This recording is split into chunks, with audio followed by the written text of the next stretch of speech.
No nosso podcast de hoje, da João Domingos Advogados, que é a fortaleza jurídica do setor produtivo, do produtor rural, nós vamos falar de um tema muito interessante. Nós vamos contar uma história que, essa história, até hoje, ela não foi muito bem contada para a população brasileira.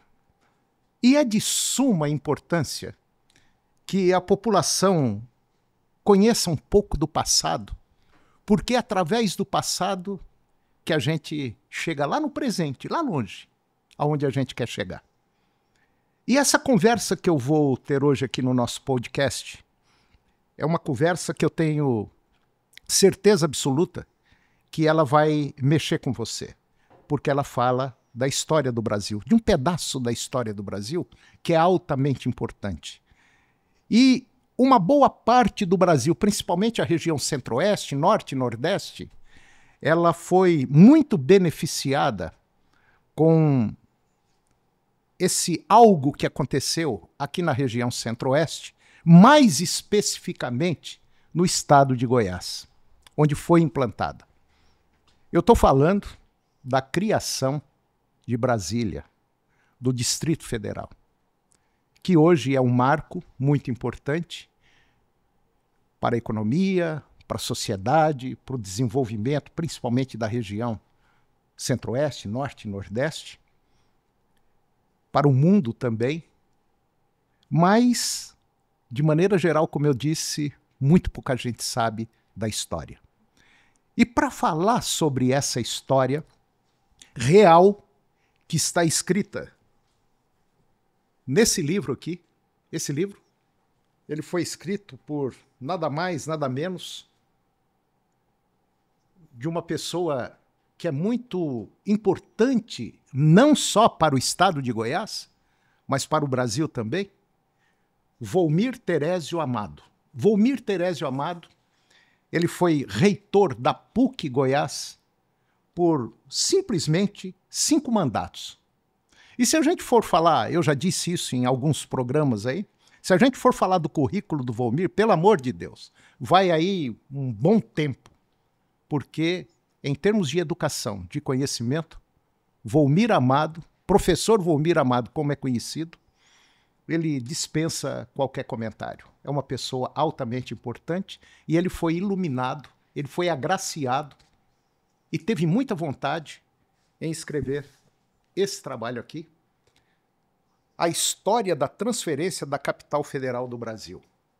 Igreja e Política no Planalto Central, 1891-1960. Professor Volmir, é um prazer tê-lo aqui no nosso podcast, que eu tenho certeza absoluta que nós vamos levar muita informação importante que está faltando para a população brasileira de maneira geral. Obrigado por ter atendido a nossa solicitação. Antônio, obrigado também, obrigado pelo convite e obrigado a você que também nos acompanha.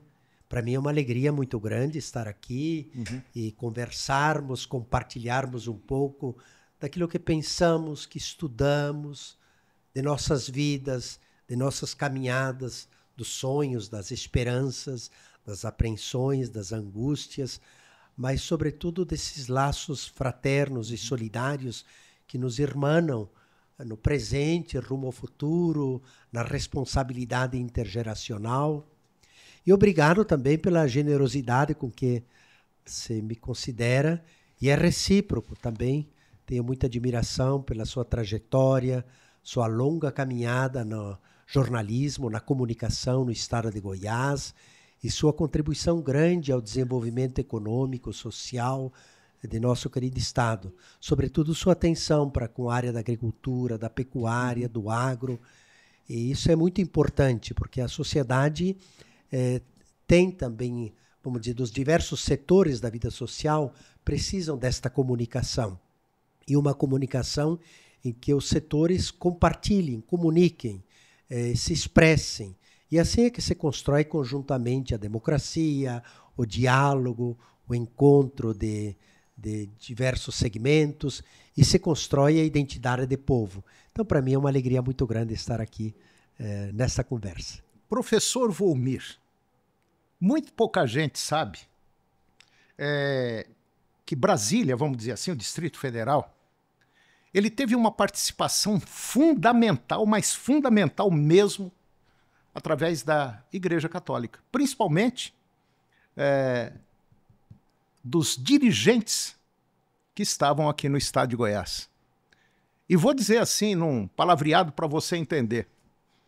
Esse pessoal brigou, viu? Brigou, mas brigou feio, brigou muito para que realmente a capital federal saísse do Rio de Janeiro e viesse para a região centro-oeste, porque eles já sabiam que se viesse para cá, essa região centro-oeste, norte e nordeste, inóspita até então, se tornaria aí um gigante, principalmente dentro do agro, e é claro, e outros também setores que se desenvolveram depois da criação de Brasília. Então o Brasil hoje, ele pode ser dividido em duas etapas, antes e depois do Distrito Federal, né, professor? Sim, Brasília, de fato, não é uma história só de uma região ou de uma cidade. É a história de um país e de um povo. E claro que por ser a capital federal, mas também nela por se definir uma estratégia geopolítica, um modo de impostação de uma nação, uma construção democrática de um Estado republicano que teve que se estruturar, e claro que com um poder central, não só do ponto de vista do executivo, mas com todos os poderes da República e com as instituições que acabam se tornando, tendo suas sedes sediadas por este importante lugar. Então, para ela, vamos dizer, há um retrato um pouco do que é o rosto do Brasil. Se vocês observarem os que frequentam com mais regularidade Brasília, vão observar que lá tem também, do ponto de vista da população, tem diversos rostos e sotaques. É o piauiense, o pernambucano, o cearense, o gaúcho, o mineiro, o paulista, o sul-mato-grossense, o carioca. Não só nos gabinetes, o táxi, o comércio, afinal, é o rosto do Brasil. Este rosto plural e que foi possível graças a essa edificação dessa cidade chamada Brasília. O incrível desse trabalho, desse livro que o professor Volmir escreveu, é um trabalho, vamos dizer, de pesquisa que o professor fez, um trabalho muito importante e que foi escrito na pandemia. O professor Volmir teve aí 10, 12, 15 horas de trabalho, basicamente quase todo santo dia, para poder escrever esse livro. E realmente esse livro, ele mexe. Até eu estava conversando nos bastidores com ele, ele me deu um exemplar e eu já comecei a folhear esse livro. E o que dá para a gente perceber é que à medida que você vai lendo, ele vai mexendo com você, ele vai te cutucando para você ir mais rápido para frente, porque a história é uma história real, com documentos da época, e que eu tenho certeza absoluta, ele vai mexer não só com você, mas ele vai mexer com a história do nosso Brasil. Esse livro aqui é um livro que eu diria até indispensável para sua cabeceira. Se você quer ter conhecimento e saber do que aconteceu, está nesse livro aqui que o professor escreveu. E nós temos aí uma participação muito importante do estado de Goiás na construção de Brasília, né, professor? Teve muita gente daqui que deu esse start, né? Sim, muita gente. Bom, primeiro, pequena observação quanto à redação. Realmente, Antônio, a redação do livro foi trabalhosa. Agora, ela, de algum modo, se a obra, espero que esteja bem escrita, e a avaliação também editorial foi esta, ele foi um trabalho originalmente de uma tese de doutorado. Depois, eu a submeti a uma editora Vozes, e nela o corpo editorial avaliou que merecia ser publicado. Eles são muito criteriosos para publicar, é uma editora com mais de um século de existência, muito consistente, com projeção internacional, então são muito criteriosos na publicação de uma obra. E aí eu tive que fazer uma segunda redação, que é de tese para livro, para que o leitor de qualquer nível de escolaridade e de qualquer lugar pudesse também ter uma leitura mais leve, mais agradável. Mas, sobretudo, eu estou com 62, com 62 anos. E mais de 40 anos, desde os 18 anos, quando ingressei na universidade, e eu estou nela até hoje, desde o início do meu curso de graduação, e depois, em junho do próximo ano, eu completo 40 anos como professor universitário, e desses 30 em gestão de educação superior. E veja, a idade, claro que traz uma maturidade sob diversos aspectos. Pelo menos a gente pensa poder ter crescido interiormente, sob diversos pontos e perspectivas. E uma delas é também no estilo da redação, na forma de pesquisar, na maturidade intelectual. E eu acredito que esta obra é um pouco isto. Antes dela eu escrevi outras 10 e algumas centenas de artigos científicos. Então há uma maturação. Quando eu olho eu mesmo, numa autoavaliação, numa autocrítica, porque o professor é acostumado a avaliar os outros. Então isso requer que ele se autoavalie permanentemente. Se ele está melhor ou pior do que ontem, do que anteontem, do que 10 anos atrás, do que 40 anos atrás. Então, quando eu olho os primeiros escritos de hoje, graças a Deus, com empenho, com muito trabalho, consegui progredir e ficou num estilo bom, seja na forma, seja no conteúdo. Outro ponto importante também é quanto à pesquisa. Esse destaque, a condição do pesquisador, por isso que eu gosto de narrar também isto. Não é que se pesquisa assim, nas condições mais favoráveis do planeta. Não é fácil pesquisar no Brasil. O recurso para a pesquisa, o investimento, as condições, as formas de acesso, elas são ainda muito limitadas. Por isso, os grandes centros de pesquisa, nós temos importantes centros de pesquisa, mas no mundo ainda não lideramos na pesquisa científica. Estamos distantes disso, de que nossas pesquisas liderem planetariamente e tragam contribuições qualitativas para toda a humanidade, embora haja grandes avanços nas últimas décadas. Mas, dentro das dificuldades, as minhas ainda foram mais adversas, porque eu ainda estava no período do reitorado, e tinha eclodido uma pandemia. Para nós, para a nossa geração, que já passou por muitas experiências de planos econômicos, de conflitos sociais, políticos, culturais, tantas coisas experimentamos, eu achei que já estava de bom tamanho para o meu tempo geracional. Mas aí eclodiu a pandemia. Epidemias as experimentamos diversas vezes. Nós pegamos o tempo da varíola, da febre amarela, mas quem imaginava coronavírus? Pois nesta condição é que eu tive que fazer a pesquisa. E com ela, todo mundo fechado. Eu tinha primeiro que garantir de pagar a folha de pessoal de 3.000 pessoas. Pagar as contas. E eram 3.000 pessoas que não podiam ser, de uma hora para outra, desempregadas. E com tudo fechado. E com aluno nenhum na universidade. E não tínhamos isto de educação à distância, quer dizer, havia experiências só setoriais. Então eu que achava que já tinha uma relativa experiência em gestão, isso é importante também para quem tem trajetória de gestão quando surge algo inusitado. E precisa se reinventar completamente na gestão de um empreendimento, de uma iniciativa, onde você tem uma grande folha de pessoal, de empregados, tem que pagar as contas, tem fornecedores, e aquilo não pode falir. Sobretudo isto. Eu sei que quando eu fechei a porta da universidade, eu fui o último, aquela história do navio. Apaga a luz. De apagar a luz. Eu lembro muito bem, o gabinete do reitor tem uma porta que corre assim que fecha. E eu fechei a porta e chorei. Chorei profundamente, sozinho na universidade. Porque o barco estava afundando, né? Sim. Não sabia o que ia acontecer. Sequer se eu iria voltar. Eu sei. E, chegando em casa, eu já tinha feito todo o projeto de pesquisa que estava andando.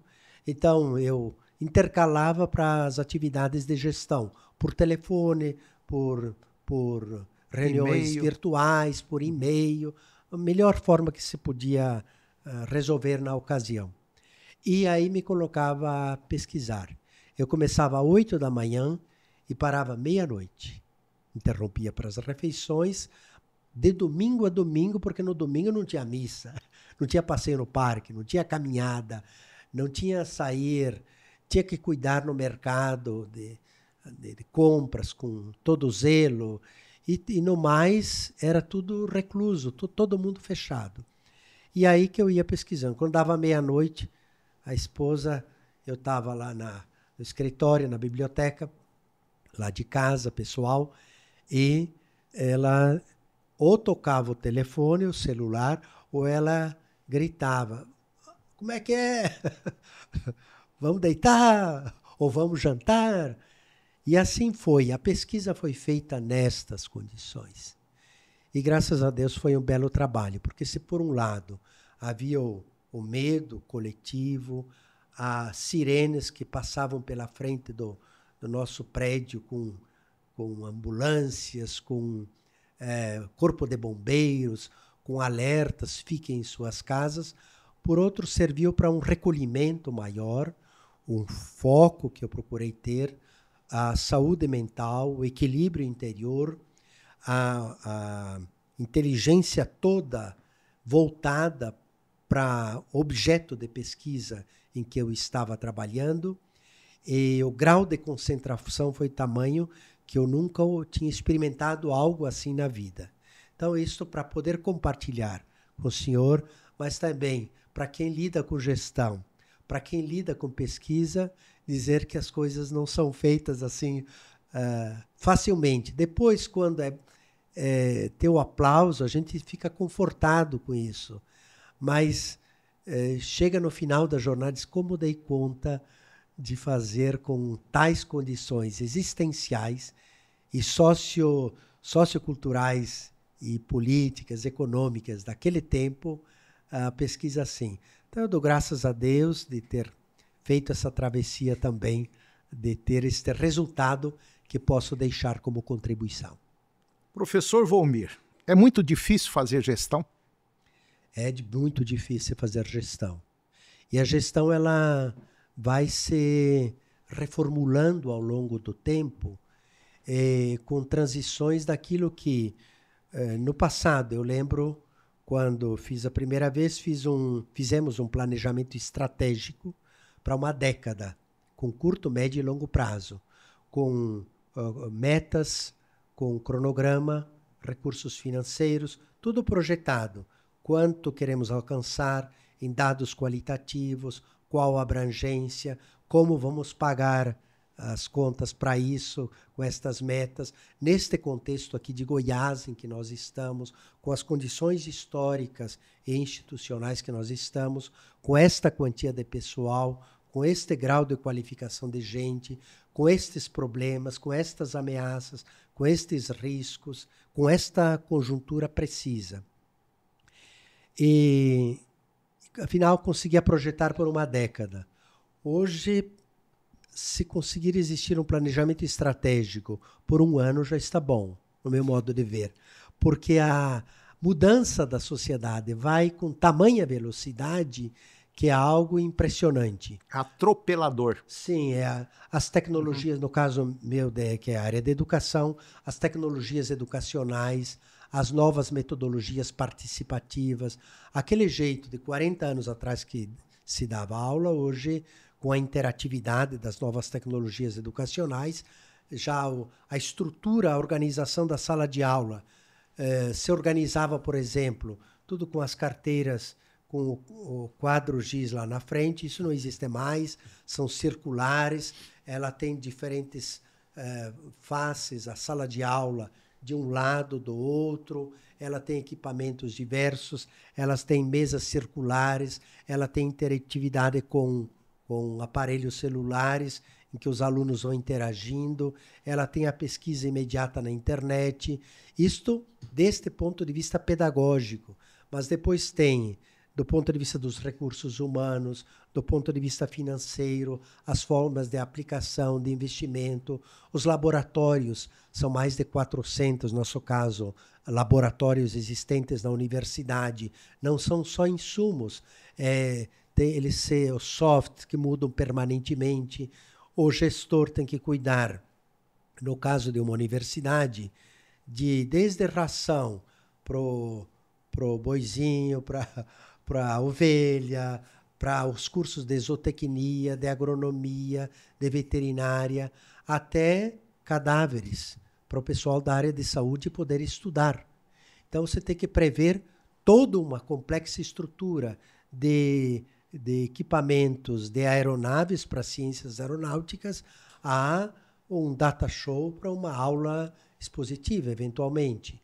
Então, é uma complexidade do que a complexidade da sociedade, da humanidade, ela converge para a universidade, que é uma universitas.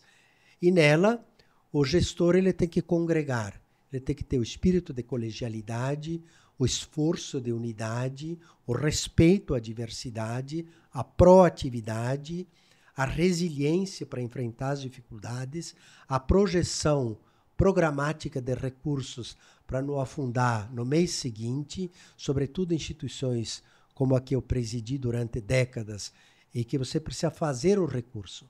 O recurso não é público.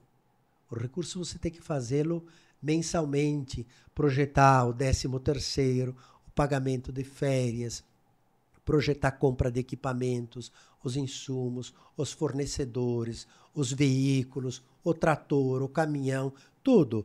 A hora que tem que trocar os pneus, as lâmpadas, a manutenção dos prédios, a vigilância. Isso é de uma complexidade enorme. Evidentemente que o bom gestor dirige de um modo colegiado, ele tem que fazer o exercício da liderança, ele tem que ter o dom que pedir todos os dias a Deus, o dom do discernimento e da humildade para ir reaprendendo permanentemente. E, afinal, ser gestor hoje é ser líder, é exercício de liderança. Me parece que essa é a tendência mundial.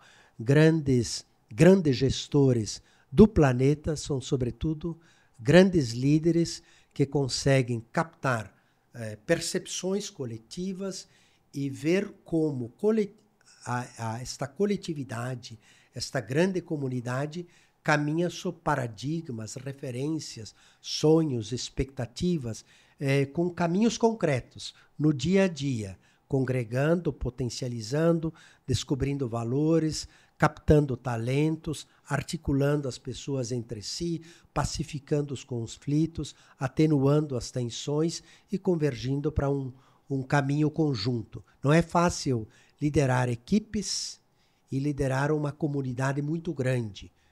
Avalia um estado, um país, mas nós precisamos caminhar para isto, encontrar pontes de diálogo, formas, métodos, estratégias de interlocução e canalizar sinergicamente em torno de grandes projetos e de grandes causas. O Volmir Amado, como homem, depois dessa trajetória todinha que o senhor teve, inclusive quando vem lá da família, não era uma família rica, teve que se virar. Assim, acho que a maioria das pessoas da nossa idade eram muitos filhos, muita gente, cada um vai para um lado e salve-se quem puder. Mas a base familiar é muito importante, a base religiosa é muito importante. O Volmir Amado, com 62 anos, depois de escrever uma série de livros, eu acho que esse daqui não é o último, acho que não vai ficar nesse último. Quem sabe? Quem sabe? Quem sabe? A gente não sabe o amanhã. O Volmir Amado como homem. Se sente realizado? Sim, me sinto realizado, me sinto feliz, me sinto com um sentimento de profunda gratidão. Todos os dias de manhã eu começo agradecendo pelo canto do Bem-TV, que tem lá no nosso setor, e dos periquitos, das maritacas.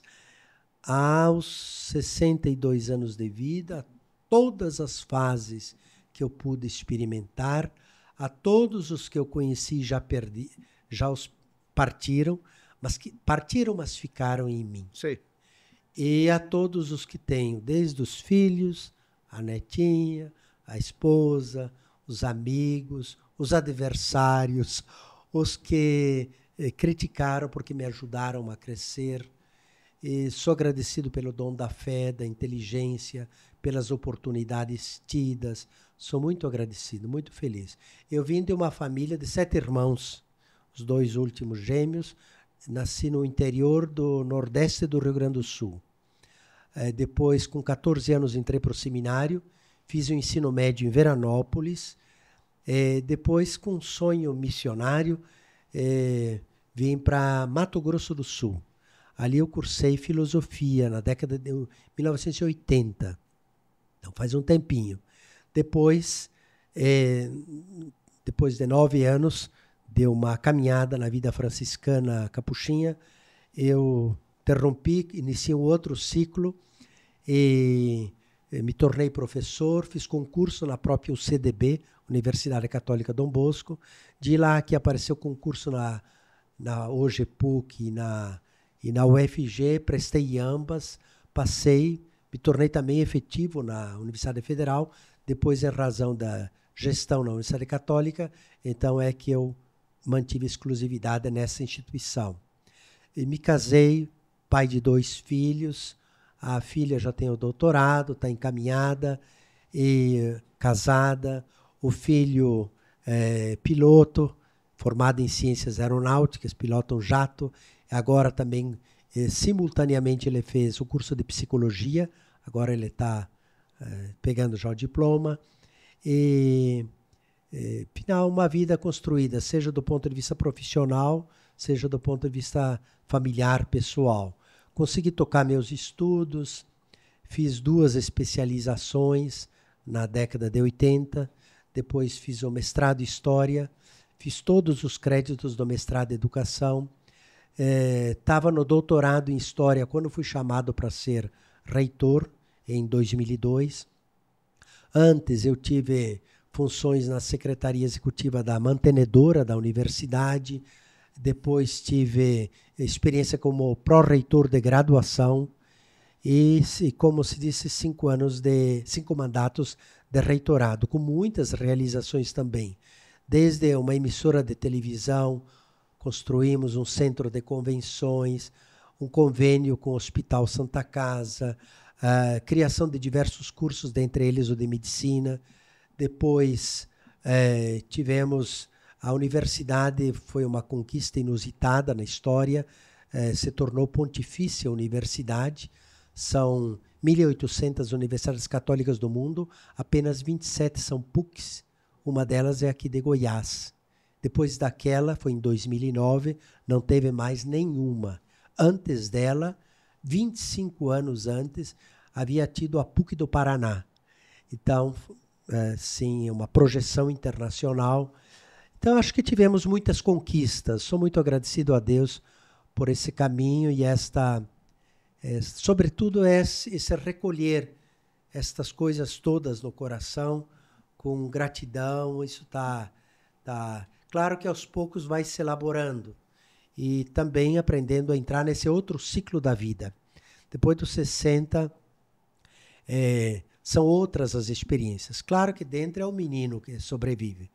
Com o corpo, não. O corpo, ele envelhece, ele fragiliza, mas dentro a gente mantém uma jovialidade, um modo de olhar a vida, uma expectativa. A gente idoso também carrega sonhos, tem vontade de mudar as coisas, de revolucionar. Parece que é um jovem que está dentro do corpo. E nisso, claro que também reside a ressurreição, porque ao mesmo tempo que você tem uma linha descendente do ponto de vista físico, você tem do ponto de vista espiritual, interior, uma ascensão que para ela só tem que ter a dimensão exterior, a dimensão interior, a dimensão eterna. Ela coroa e compreende e ressignifica as outras duas dimensões. Então é assim um pouco que eu olho. Esta ascendência interior, uma hora tem que eclodir, tem que desabrochar mesmo. Embora nada que eclode é tranquilo, assim como o grão de trigo. Ele tem que romper com as próprias paredes para daí germinar e vir com força uma vida pujante, nova. E assim que eu vejo um pouco com um olhar de transcendência para essa imanência, para a história. E acho que isso também carrega valores, traz significado. E é importante, porque as realizações têm que ser dotadas de sentido, de significado. Nós estamos vivendo num tempo de sociedade líquida.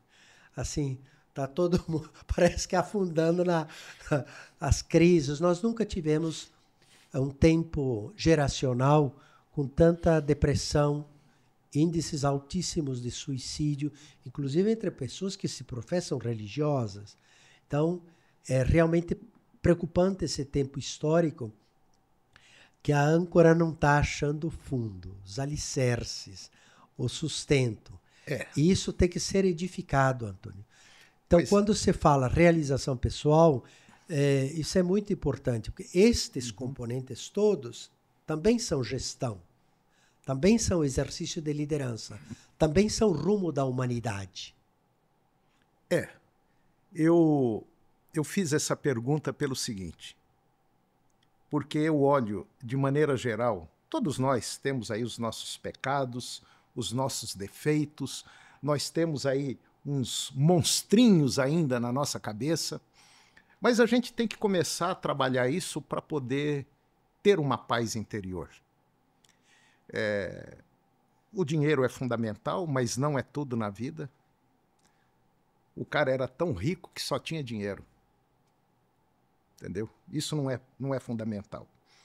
Eu gosto de olhar basicamente o universo. E quando a gente está em paz com o universo onde a gente vive, a nossa vida torna mais leve, mais tranquila, mais, eu diria até, mais folgada. As ideias fluem com mais facilidade. Só que, infelizmente, nós não vivemos sozinhos. Nós temos reverberações aí 24 horas por dia e que, às vezes, algumas negativas e venham a prejudicar. Por isso que quando eu fiz a pergunta de gestão a gente não pode só olhar para a empresa. Não é só a empresa. Eu acho que a gestão é interior. E não é fácil a gente gestacionar a gente. É difícil você cobrar de você. É difícil você avaliar você. É muito complicado isso. E principalmente no mundo que nós estamos vivendo hoje, onde parece que tudo está sendo válido, vale tudo, nessa guerra desenfreada que nós estamos vivendo, nessa velocidade tecnológica que nós não sabemos onde vai chegar.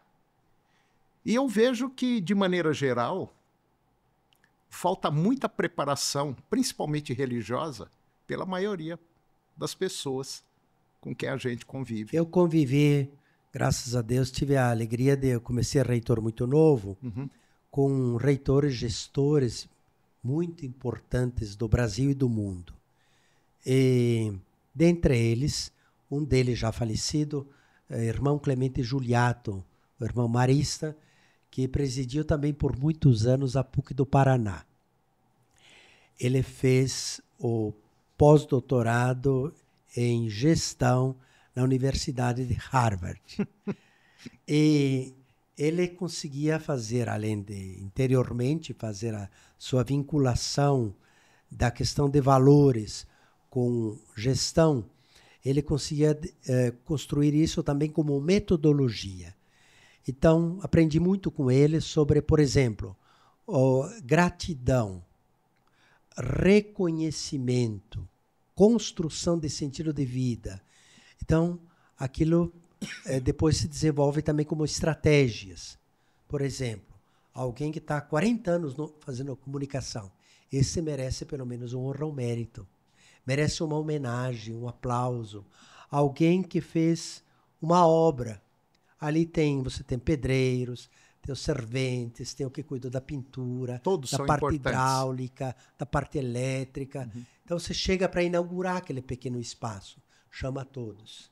Chama, se puder, oferece um pão de queijo com refrigerante, ou faz uma festa, celebra, nomeia, entrega uma placa.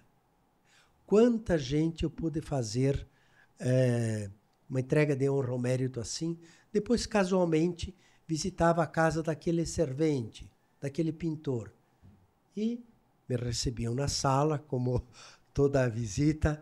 Aí eu batia a vista e via uma imagem de alguém, da família, de um santo, e via aquele honra ao mérito no centro da parede. E os filhos, a esposa, olhavam aquilo com orgulho, com um sentimento de gratidão. E aquilo que tinha sido um gesto humilde, assim simples do gestor, que é uma metodologia de trabalho, tinha feito a diferença na vida daquela pessoa. Então, quando você fala em reconhecimento, sim, é o salário também, salário digno, pagamento pontual, os encargos, que ele tem o FGTS no fim da carreira, se puder ter um plano de saúde que a empresa pode oferecer, ok, tudo isso. E há mais do que isto que você pode fazer. O gestor, ele tem que trazer esses valores e esse sentimento de gratidão. O seu brilho, o brilho do líder, não deve ser um brilho que ofusca, pelo contrário, é um brilho que ilumina para que enxergue os demais. Então, acoplar, integrar e metodologicamente o exercício da liderança, trazendo esses valores, é muito importante. O professor Volmir eu cansei de ver, porque minhas filhas estudaram, com exceção de uma. Eu tenho 4 filhas e 3 estudaram na PUC. Medicina, Direito e Nutrição. Bom, e eu, quando ia, às vezes, buscá-las na faculdade, eu cansei de vê-lo andando, olhava, parava numa porta, olhava uma sala de aula, estava lá no jardim olhando. Ô, professor, bom, beleza? Tá. Às vezes você fala assim, caramba, o homem é reitor de uma PUC, se ele quiser pegar o celular, ele liga para o governador e conversa com o governador, basicamente a hora que ele quiser. Ele fala com o bispo a hora que ele quiser, ele conversa, não sei... Pô, esse cara andando aqui no jardim, isso é gestão, né? Uma vez, Antônio, eu li uma pequena, vamos dizer, parábola, para quem é da agricultura pode servir bem esse exemplo, que é a seguinte: uma vez tinha e aquilo eu apliquei por reitorado, uma vez tinha um senhor que as coisas não andavam bem, e não andavam bem na fazenda, bicheira no gado, outro que fugia, entrava no pasto, no milharal do vizinho, e aquela confusão, e ele desandando nos negócios. E aí ele não sabia mais o que fazer, porque trabalhava e as coisas não davam certo. Aí tinha um senhor muito sábio na região, e ele viajou muitos quilômetros e não, vou procurar vou lá explicar. Foi lá e colocou a situação. Esse sábio escutou bem, primeiro escutou o dado da escuta, escutou o sofrimento e os negócios desandando, a vida desandando desse senhor. E disse, eu vou dizer uma coisa para você. Você pega isso aqui e todos os dias, dê uma caixa deste jeito, se anda toda a sua fazenda. Todos os dias, a primeira coisa do dia, e você não abre isso aqui. Aqui dentro está o segredo. Aqui dentro. E daqui a 1 ano, você volta aqui e me devolve e nós vamos abrir juntos este pacote aqui, esta caixa aqui.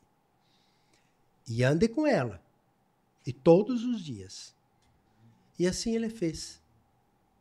Aí ele foi andando, logo no primeiro dia, e viu num dos dias que um dos arames da cerca estava cortado.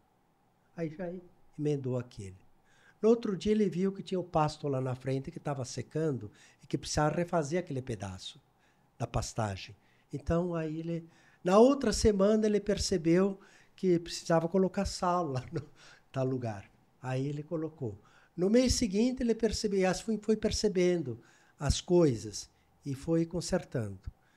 E depois de um ano, não sei se era bem só esse tempo, mas afinal a prosperidade voltou à fazenda dele.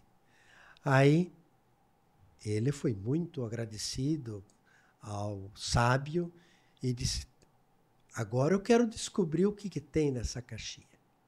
Eles que fez esse milagre todo. Aí o sábio pegou, abriu, e lá dentro só tinha um bilhete. Se queres que as coisas deem certo, todos os dias, ininterruptamente, todos os dias, ande por todos os lugares de tudo aquilo que você faz. Ponto. Por quê? Porque aí você vai descobrindo as coisas. Então, veja, alguém que fique só no gabinete, realmente não dá certo. Então, como eu estruturei? Eu ficava, em geral, de 30% a 40% do tempo no gabinete. Porque tem despachos, tem que receber pessoas, você tem desde um diplomata, um embaixador, um senador, um aluno, um pai de aluno. Claro que são milhares, aí tem as várias instâncias. Mas você faz esse papel de articulação interna. Depois, outro período de tempo para articulação com os municípios, com o Estado, com entidades nacionais e internacionais. E pelo menos 30% a 40% do tempo você anda pelos setores. Não dá para andar em tudo se o lugar for muito grande, mas anda. Tem até um programa de gestor do dono que se veste de operário e anda e descobre as coisas. Então eu fazia isso. Quando eu via, aí tem uma parede pichada. E aquilo lá ficava lá pichado, se não olhasse, às vezes por meses a fio.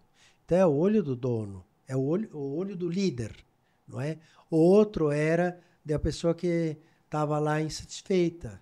Outro era com um problema lá na ponta que não estava funcionando, uma limpeza que não estava certo, que não estava naquela qualidade, embora tivesse o supervisor da área. E assim vai indo. E você vai aprendendo com a comunidade. Mas é preciso dedicar um tempo a ela, ir ao encontro das situações. Então, eu penso que esse é um componente importante. Você pode ter livros de gestão, pode ter conferencistas, tem que aprender deles também, pode participar de congressos, se aprende muito com isso também, mas tem que fazer, tem que estar no cotidiano. Não adianta só ficar girando no planeta, tem que estar aí na realidade local para você ver se o lixo está sendo recolhido no lugar certo, se você tem buracos. É como a gestão de uma cidade e de um país. É também numa gestão micro de uma empresa, de uma fazenda, de um pequeno empreendimento, ou numa gestão da dona de casa, lá em casa. Se ela não olhar como é que está nesse... Está faltando o quê? Tem que comprar arroz, tem que comprar o feijão, tem que suprir a cozinha, tem que ver o botijão de gás, tem que ver... Quer dizer, esta gestão cotidiana, como é que estão as roupas de cama, as toalhas, como é que está a limpeza, como é que está... a gestão de uma família também é assim. A gestão do cuidado dos filhos também. Do micro ao macro, do pequeno ao grande, a gestão supõe este olhar. Isto é exercício de humildade. Não adianta. Tem também a cátedra do reitor. Eu sentava na cátedra do reitor, só que não ficava só nela. Você tem que ir na cátedra e tem que se abaixar lá no chão se necessário for. E vice-versa. É o que te dá grandeza na cátedra, é ajoelhar-se também na situação das necessidades cotidianas. E por isso eu circulava muito, andava demais assim no âmbito da instituição. São muitas áreas, diversos campi, tivemos campi no interior também, e prédios, gente, e tem que estar sujeito a levar umas bordoadas também. Porque quando você se expõe muito, claro que você não escuta só o que gosta. Então, isso machuca também. Deixa feridas, cicatrizes. Mas faz crescer, não faz? Faz crescer, sim. Gestão é uma escola de vida. Só quem passa por ela sabe que assim não são flores e nem são só espinhos. É um roseiral. Esse livro, A História da Transferência da Capital Federal do Brasil, ele trouxe, vamos dizer assim, algo íntimo, pessoal? Sempre traz uma alegria. Sempre traz. Quem escreve, os escritores chegam a considerar os livros como filhos. E acho que é um pouco assim. Uma coisa é falar, outra coisa é colocar no texto, no papel, na escrita. A escrita até então, por milênios, foi o modo com que as civilizações encontraram de poder arrancar do seu interior, exteriorizar, seja nas cavernas, comunidades primitivas, com uma tinta, tinham que correr atrás da tinta, de um pincel que tivesse a seu alcance e tentar traduzir por algumas imagens aquilo que estava dentro de si. Então não é pouca coisa você poder tirar algo de sua interioridade, que é inteligência, é coração, é percepção, é visão de mundo, e colocar e transformar isso em ideia e colocar isto, deixar para os outros. Então, me trouxe uma alegria grande, como tudo que eu pude fazer. Claro que a gente vai aperfeiçoando com o passar dos anos, mas me trouxe uma alegria muito grande esse livro. Para você que está nos acompanhando, às vezes você pode até pensar que nós estamos querendo, eu diria até vender esse livro. Não é nada disso. O objetivo dessa conversa foi mostrar, ou é mostrar, a importância de uma pessoa que eu considero de um grau de conhecimento, vamos dizer, refinado, muito grande. Uma pessoa que já viveu por várias etapas na vida, momentos excelentes, momentos ruins, muito pesados. Não é fácil você tocar uma universidade como a PUC Goiás, ou como uma universidade qualquer, é muito difícil. São muitos detalhes. Não consegue agradar todo mundo. É difícil. Tem que engolir muito sapo. Mas, lá no fundo,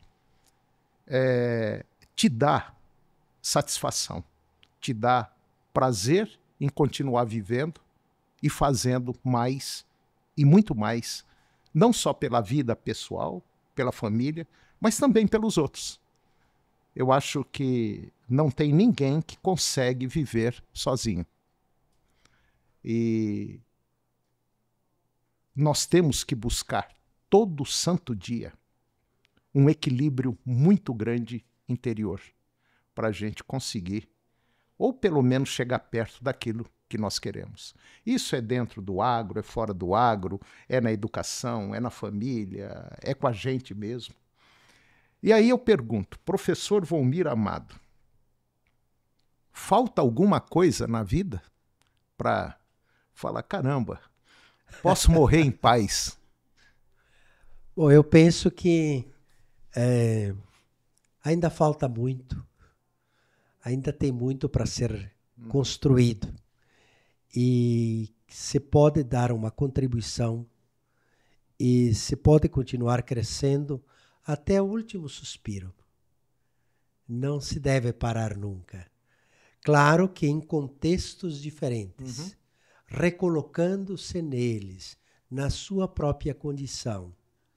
E se algum dia e poderá acontecê-lo, eu de repente ficar imobilizado, e poderá ser de uma hora para outra, eu poderei fazer alguma coisa?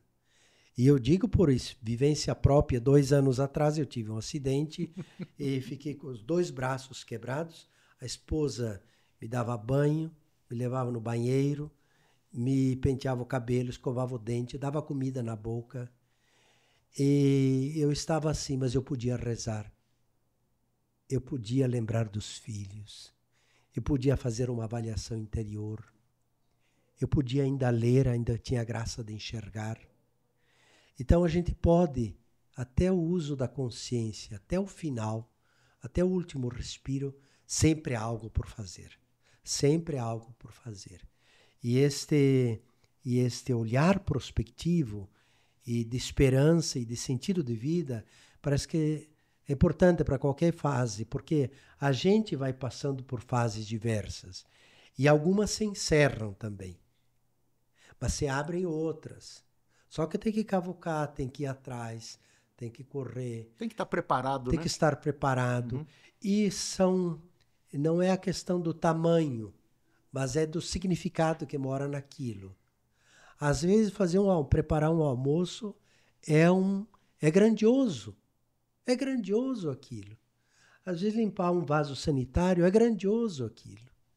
Então depende a sua fase, o seu momento, o significado que mora no gesto. Às vezes,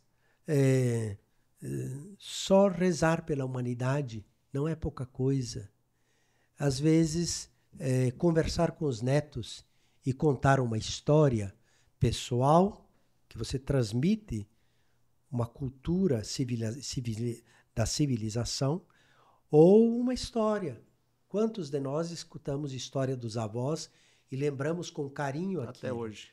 E fica como memória, mas sobretudo o afeto nos preencheu. Então, sempre em qualquer fase, seja da criança, seja do idoso, em todos os tempos, não é só a chamada vida útil, isso não existe mais. Todos. Você pode, do ponto de vista ambiental, pedir para crianças fazer coleta de tampinha, porque elas podem ajudar o planeta também a salvá-lo. Você pode pedir para o idoso recolher o óleo lá que sobra das refeições. Quer dizer, o idoso também pode ajudar na questão ambiental. Todas as faixas etárias, todas as escolaridades, não é só intelectual. O analfabeto, o semi-analfabeto, ele não é só analfabeto de escrita, não é analfabeto de tudo.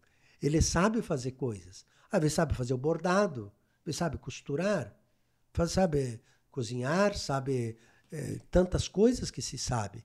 Então, não é só a questão da escolarização. Então, faixas etárias diversas, níveis de escolaridade diversos, dons diversos, todos nós podemos, em qualquer tempo da vida, dar a contribuição e crescermos interiormente. Esse livro que o senhor escreveu, como eu disse, e já comentei com várias pessoas, e até comentei com o senhor também, que eu acho que a gente tem que divulgar esse livro em todos os cantos. Esse livro é muito importante. Eu tenho certeza absoluta, e eu já disse isso também, que ele vai mudar a cabeça de muita gente. Eu considero, pelo pouquíssimo que eu vi, quando a gente dá aquela folheada e para ler, caramba, olha que coisa interessante. Olha que fato, porque são fatos isso aqui. Esse texto é um texto verídico, não é uma coisa lúdica. Não, é real. Fotografias, documentos. Inclusive, falando nisso, eu até deixei aqui, eu queria ler algo mais... Aí o professor me mostrou que foi escrito pelo Ulisses Guimarães, que até hoje não encontraram ele, né, de um acidente. Ele escreveu assim: não é a capital que precisa mudar. Era lá no Rio de Janeiro, a capital brasileira. É o Brasil que, urgentemente necessita mudar. E isso não é possível sem aquilo. Nossa capital deve ser interiorizada, acaboclada. Só assim ganhará autenticidade e sentirá os terríveis problemas que martirizam a lavoura, a pecuária, a indústria, a administração no interior do país. Eis meu pensamento para acudir à amável solicitação do culto e combativo deputado Fonseca e Silva, apóstolo dessa cruzada cívica. Ulisses Guimarães, 1956. É um trecho altamente importante. É uma pessoa também que mexeu com o nosso país, fez muita coisa.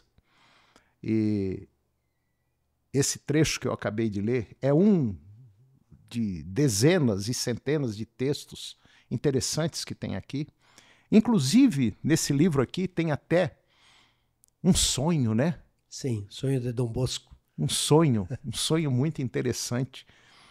Como é que é esse sonho? O sonho se trata de... O Volmir já sonhou muito? Muito. Tem os sonhos emblemáticos. Tem sonhos que são caóticos. São. Boa parte deles. Assim, são... mas quando, inclusive, para autoconhecimento e para espiritualidade, eu já vi em livros de espiritualidade a importância de escrever sonhos. Sonhos que sejam significativos, porque eles moram na psique humana. Elas estão para além do nível do que é consciente, mas eles têm lucidez em si, porque eles trazem símbolos, vivências, e um sonho isoladamente pode não ter autoexplicação. Mas quando você reúne um conjunto de sonhos existenciais com uma certa regularidade, é possível a autocompreensão, me conhecer melhor. Então, eles existem primeiro, porque você os experimenta e eu também. Onde eles estão, são invisíveis. O vento também é invisível. A energia elétrica também é invisível. Mas está aí. Mas existem. Não é? Como Deus, que também não enxergamos e existe. Então, são formas de explicar também a realidade de si e do mundo. Tanto que há psicólogos como Jung que colocam que nos sonhos também há códigos coletivos, há arquétipos, há símbolos coletivos. E foi com esse Jung, Carl Jung, que eu procurei interpretar o sonho de Dom Bosco. Dom Bosco é o fundador dos Salesianos, da congregação dos Salesianos. Quem aqui de Goiânia conhece o Colégio Dom Bosco, eles são os padres que pertencem a esta congregação, que teve origem na Itália, no século XIX, e que depois chegou ao Brasil lá no final do século XIX, início do século XX. Dom Bosco era literalmente um santo sonhador. Sonhador não só porque sonhava mundo diferente, novo, mas porque sonhava.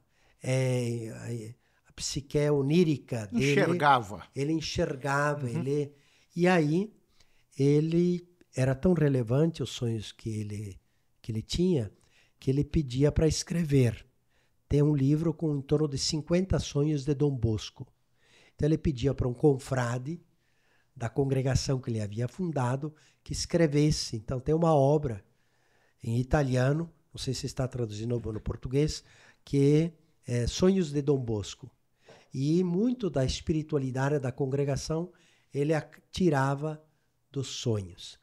Um destes sonhos ele sonhou de uma viagem que ele fez, acompanhado por um anjo, e que ele vinha desde a América Central até o final da América do Sul, e que ele cortava aqui por uma faixa do Brasil.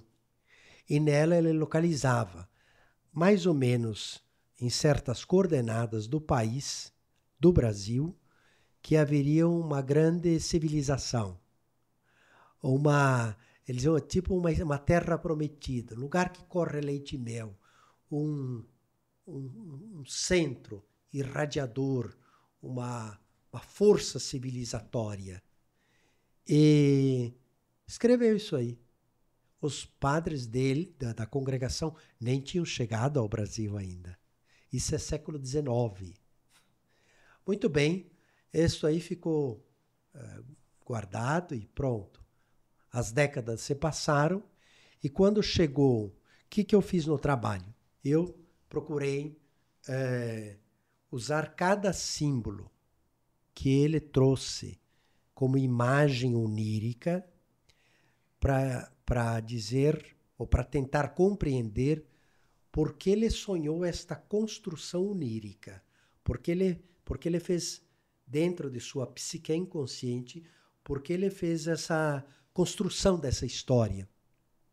Então, trabalhei o tema do que significava o anjo, o que significava o dia anterior, que era a festa de Santa Rosa de Lima, padroeira da América Latina. Ele estava na Itália, na Europa.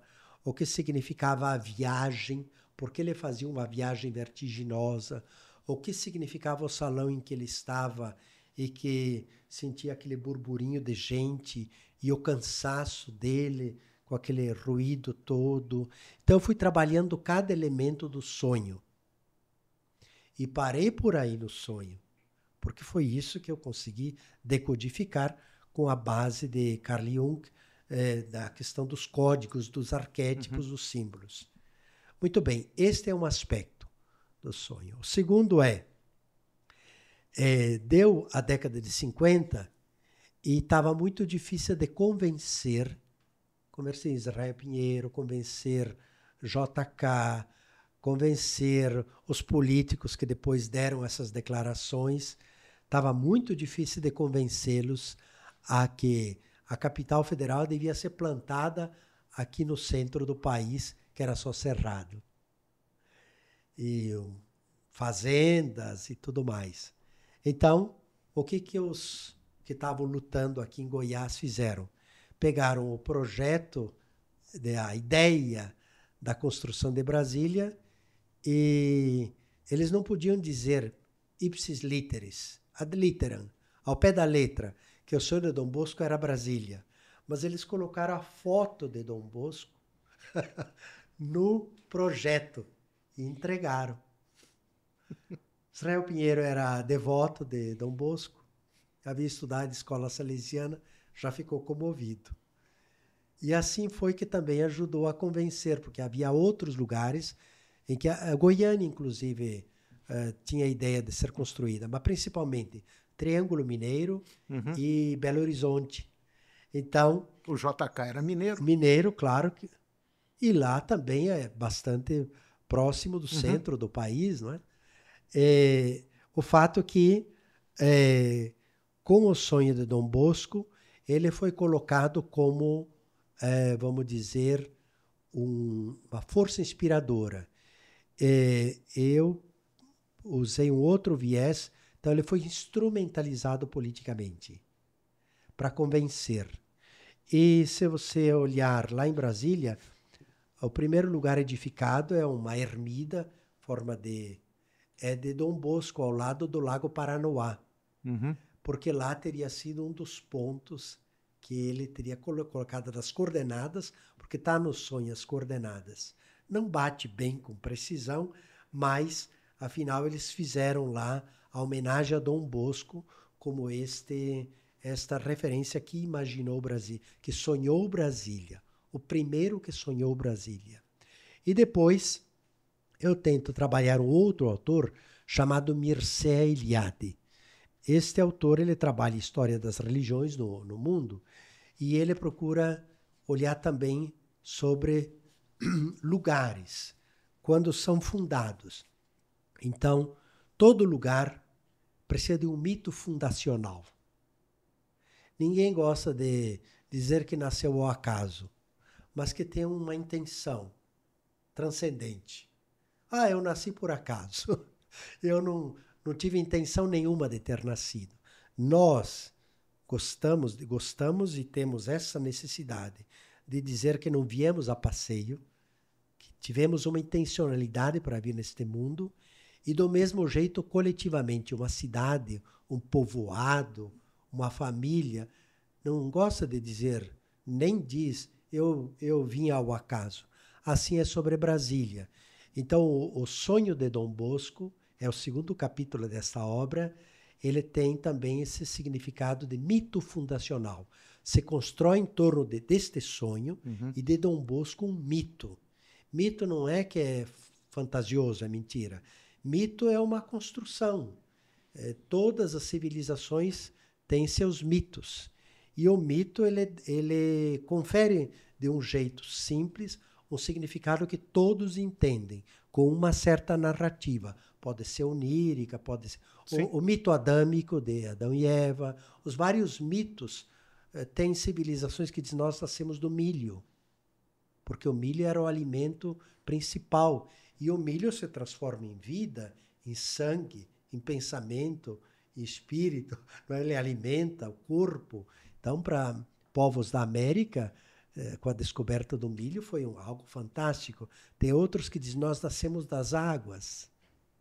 Nós nascemos de uma fonte tal, nós nascemos de uma montanha, nós nascemos da floresta. E tudo tem uma razão, né? Tudo tem uma razão. Não é que a floresta só física, é que aquilo é um jeito de construir uma narrativa.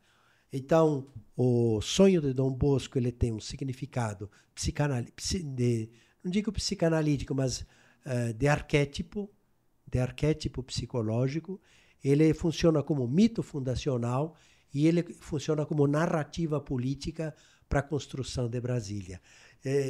Você não basta ter um discurso político. Para a sociedade da década de 1950, um discurso religioso dito por um santo ecoava muito mais do que um discurso ideológico. Isso era facilmente assimilável. Talvez hoje isso não colaria suficientemente. Mas na época foi assim, algo que é um componente. Uma obra destas, uma capital desse tamanho, não tem um único jeito de explicá-la. Tudo o que precede, assim como tem no primeiro capítulo, algo muito importante que é sobre a marcha para o oeste, mas nela não é só de Vargas que impulsiona a marca. Eu trouxe a figura de um missionário, capuchinho, franciscano capuchinho. Historiei a vida dele, coloquei a foto, porque localizei uma obra dele, que ele conta, ele era um missionário gaúcho, que veio aqui para essas terras. E ele disse, olha, eu voltava lá para o sul e contava que aqui tinha terras para plantar. Eu sozinho convenci 600 famílias de colonos a virem para o oeste. Tinha a campanha Marcha para o Oeste, mas é preciso localizá-la não como panfleto, mas como pessoas concretas. Você tem um missionário vestido de hábito, chega numa colônia com agricultores, agricultura familiar, rendendo pouco, dizendo que lá no Goiás tem muita terra, é fértil, abundância de chuvas, dá para plantar o ano inteiro, e que eles vendendo um pedacinho de terra pequeno, eles conseguem comprar uma terra grande lá, estamos falando de 70, 80 anos atrás, 90 anos atrás. E ele convence, porque é uma pessoa crível, é um missionário, é um padre, é um franciscano, ele não tinha interesse pessoal nenhum. A Marcha para o Oeste é feita também por pessoas concretas assim. Esta face da igreja que eu coloco é de protagonistas concretos. O Cônego Trindade, foi ele que arrancou a declaração do Ulisses Guimarães. Ele era um padre. Ele foi atrás de cada liderança partidária. E de cada uma delas, ele conseguiu o apoio partidário de todos os partidos do país na década de 50, muito antes de JK. Foi isso que fez o presidente da Câmara, Ulisses Guimarães, dizer: você é o apóstolo de uma cruzada cívica, a transferência da capital federal. Então, veja, é um protagonista. Eu trouxe estes protagonistas. O capítulo 3º, eu trago outros protagonistas também. O Cônego Trindade é decisivo, porque ele era deputado federal, ele tinha sido secretário de Educação aqui, e ele fez mais de 50 discursos no Congresso Nacional pela transferência. Eles riam dele, um deputado de batina, de hábito, e lá discursando, tem que levar isso aqui lá para meu estado. Assim, estranhavam essas coisas todas. E foi convencendo gradualmente. Mas tinha outros protagonistas. Por exemplo, as professoras de escola primária, lideradas por Ana Braga, que chegou a ser deputada também, foi uma política, que ela fazia congressos de escolas de professoras primárias, que hoje chama ensino fundamental, primeira fase, fazia grandes congressos e nestes congressos defendia a transferência da capital federal. Os estudantes universitários do curso da Faculdade de Direito, aqui de Goiás e de São Paulo, também promoveram semanas chamadas mudancistas. E eles colocavam uma programação. Por exemplo, relevo, a parte hidrológica, abundância de águas, a questão do acesso, a definição da geopolítica, do significado dos transportes, impacto econômico. Eles traziam esses temas durante uma semana. Conseguiram levar o presidente da República, conseguiram levar intelectuais, conseguiram levar o cardeal de São Paulo da época, cardeal Mota, para essas grandes semanas. Então isso ia criando um caldo político e cultural de mobilização. Consistente. Aqui também, em 1922, veja, muito tempo antes, se criou um marco lá perto de Planaltina para dizer aqui tem que ser a capital federal. Então, vejam, todas eram referências que iam induzindo para... e isso aí é que eu trabalho na obra. Todas estas frentes de pessoas diversas que foram compondo uma trajetória para ser possível que quando Juscelino Kubitschek, uma vez eleito, aliás, provocado, não estava na plataforma política dele. Foi o Toniquinho lá em Jataí que cutucou. Ele já conhecia o assunto, porque ele tinha sido parlamentar e sabia que no Congresso, o Cônego Trindade, ele suscitava e tudo mais. Ele pensou, sabe que é uma boa ideia? Vou colocar como prioridade no plano de governo. E aí, dentre as muitas coisas que ele tinha dentro do plano, ele colocou a transferência da capital federal. Mas isso já havia 70 anos que estava sendo já estava basicamente construído. Pronto. Tava a estrada, estava pavimentada. E foi aquilo que foi possível para ele fazer em 4 anos, que daí foi a obra enquanto tal. Sob muitas polêmicas, depois entra a história do Jânio Quadros, depois entra o regime militar, então houve muitas controvérsias. Teve desequilíbrios econômicos por causa disso, inflação no país, teve muitos impasses que foram da consequência também. Mas o sonho foi realizado. Porém, esta história que precede e que Goiás teve uma presença importante e que ela dormia nos arquivos. Ela era de papéis soltos em pastas. Isto aí que eu tento trazer e penso que vai contribuir para a história do país. Não digo já, eu não tenho essa expectativa, mas nos anos vindouros, quando outros vierem, será reescrito este capítulo da história nacional com estes componentes de muitos personagens anônimos que não foram considerados suficientemente.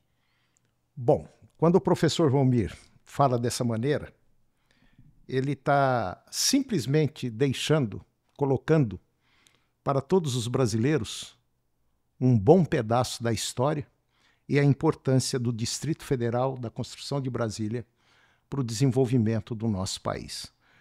Portanto, eu acho que é uma obra que... Não, eu não acho, eu tenho certeza absoluta. É uma obra que precisa ser levada e seria até muito interessante colocá-la no currículo escolar.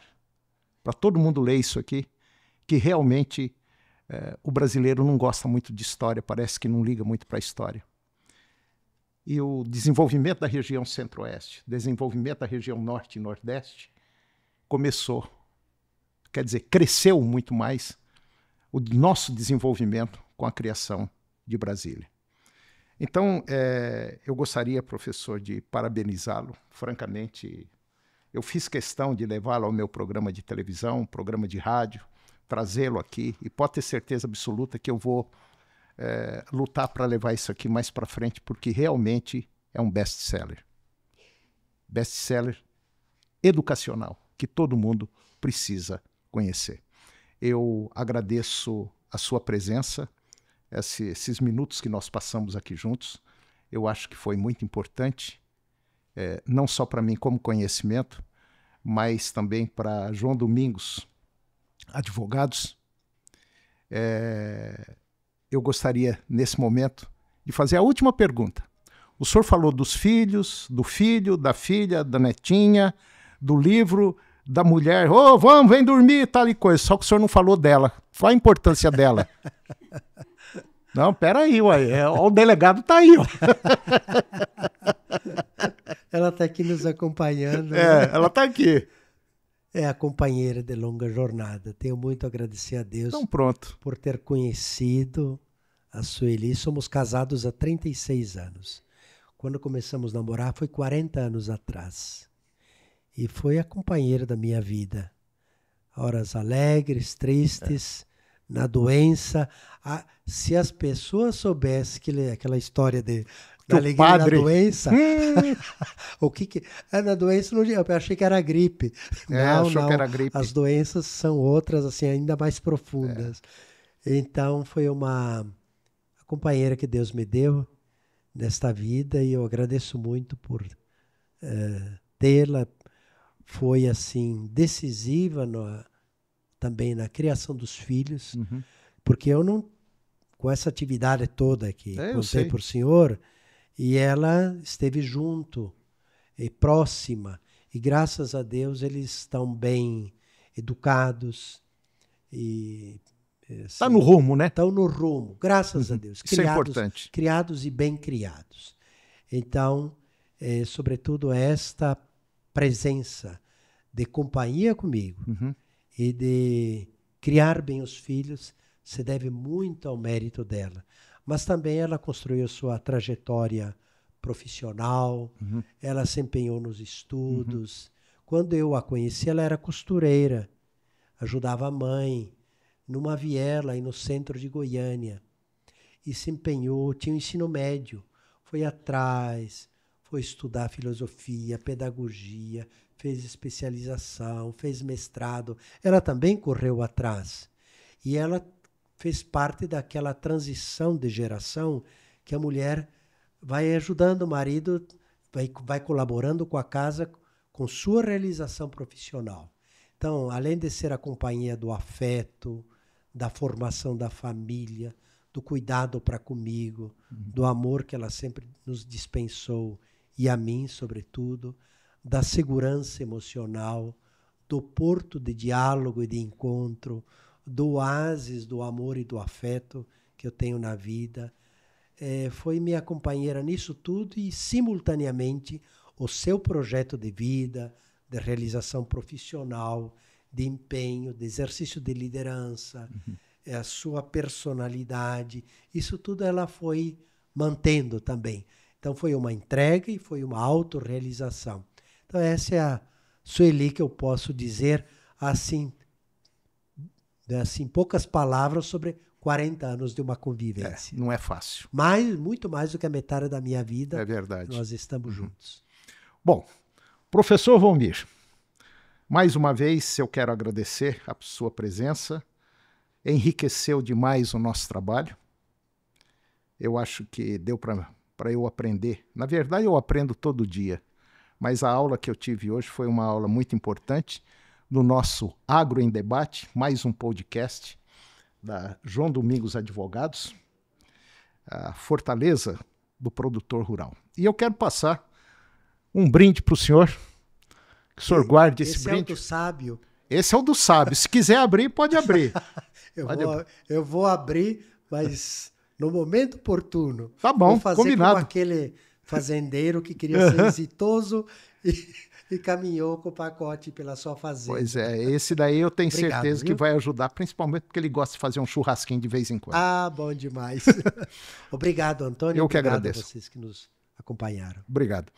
E mais um podcast realizado com o professor Volmir Amado, uma pessoa que dispensa comentário, e ele foi o escritor de mais um trabalho interessante, não mais um, mas um importante trabalho para o nosso país, que é o livro A História da Transferência da Capital Federal do Brasil, Igreja e Política no Planalto. Muito obrigado e até o próximo encontro. Obrigado.